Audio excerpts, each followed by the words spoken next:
అందరికీ నమస్తే అండి. మాఘపురాణం 1వ అధ్యాయం. ఈ రోజున సౌనకాది మునులు యజ్ఞము చేయ తలపెట్టుట. సకల పురాణములకు ఆలవాలమైన నైమిసారణ్యమునందు ఒకప్పుడు సౌనకాది మహర్షులు లోక కళ్యాణార్థమై ఒక మహాయజ్ఞమును తలపెట్టిరి. ఆ మహాయజ్ఞము పరిసమాప్తమగుటకు ఒక పుష్కర కాలము అనగా 12 సంవత్సరములు పట్టును.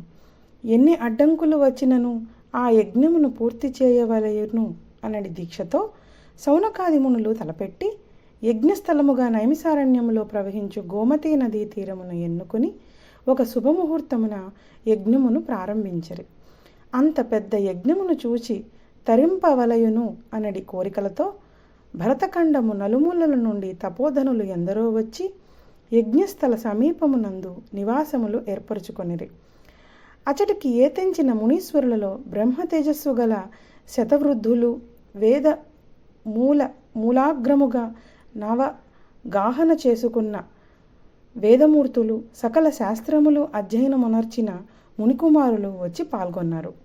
ఆ విధముగా మునీశ్వరులందరూ తమ తమ శిష్య బృందములతోనూ పరివారములతోనూ తండోపతండములుగా యజ్ఞస్థలానికి చేరుకొన్నారు.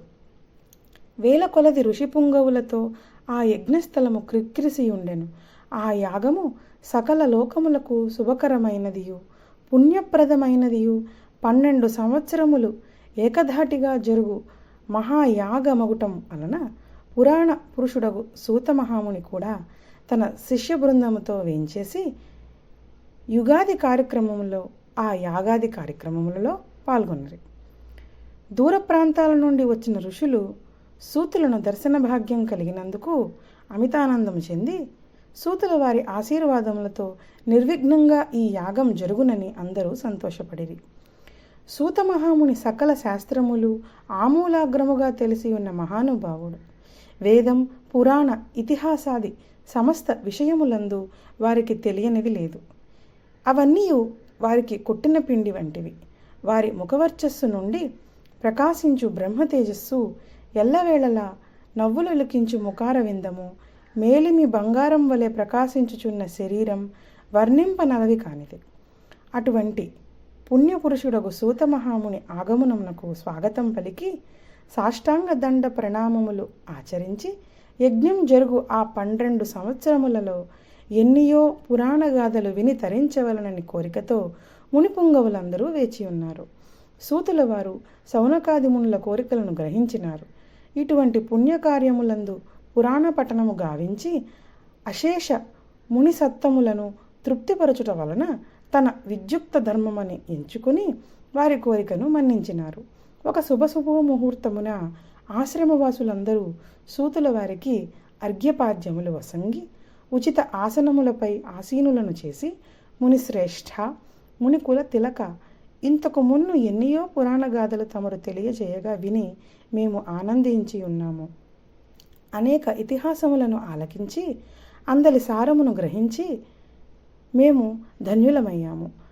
కాబట్టి సమయం వచ్చినప్పుడు సకల శాస్త్రములలోని నీతి కథలు మాకు వినిపించుచునే ఉన్నారు కనుక అయినను మీ బోటి సిద్ధపురుషులు 14 లోకముల సంచారము చేసి ఉన్నందున ఎన్నయో విషయములు ఇంకా మేము తెలుసుకోవలసినవి, అవగాహన చేసుకోవలసినవి ఉన్నాయి. కాన వినదగు విషయాలు ఏమైనా ఉన్న ఎడల విరామకాలములో మాకు వినిపించవలయునని సౌనకాది మునులను ప్రార్థించిరి.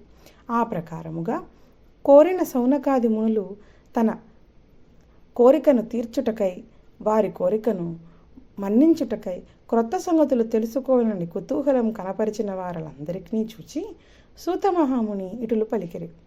ఓ మునిపుంగవులారా, మీ మనోవాంఛను నేను గ్రహించితిని.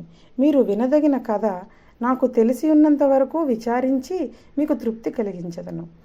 ఇటువంటి మహా సమయమున పుణ్యకథలు చెప్పుట వలన నాకున్ను, వినుట వలన మీకున్ను పరమార్థము కలుగునని పలికెను.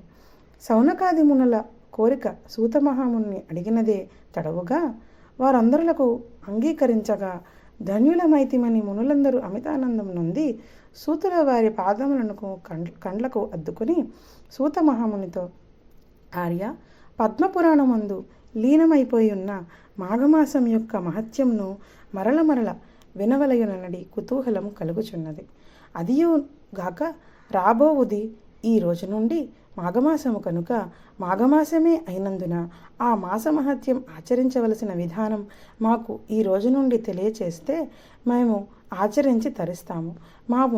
మేము తరించదగిన మాకు వివరించవలసినదిగా కోరిరి అని మిమ్మల్ని వేడుకుంటున్నాము. ఆ విధంగా సౌనకాది మునులు ఇతర తపశ్శాలురు కోరుట వలన సూత మహర్షి మిక్కిలి సంతసించి ఇట్లు పలికిరి. ముని పుంగవులారా, మీరందరూ అతి ముఖ్యమైన విషయాన్ని అడుగుచున్నారు.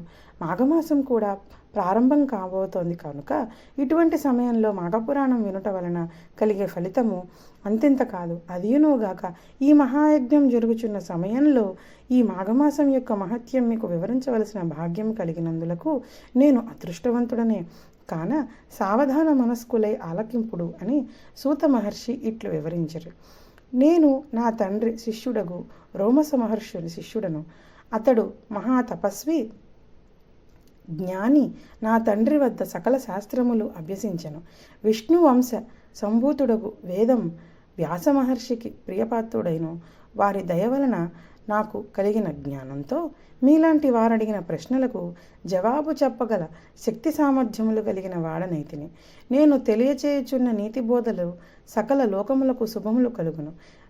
మీరు అడిగినట్టులే పూర్వం దిలీప మహారాజుకు తన కులగురువైన వశిష్ఠ మహాముని మాఘమాస మహత్యమును వివరించిన ఆ కథను, ఆ విషయమునే నేను మీకు వివరింపబోచున్నాను. మాఘమాసం 1వ అధ్యాయం సంపూర్ణం.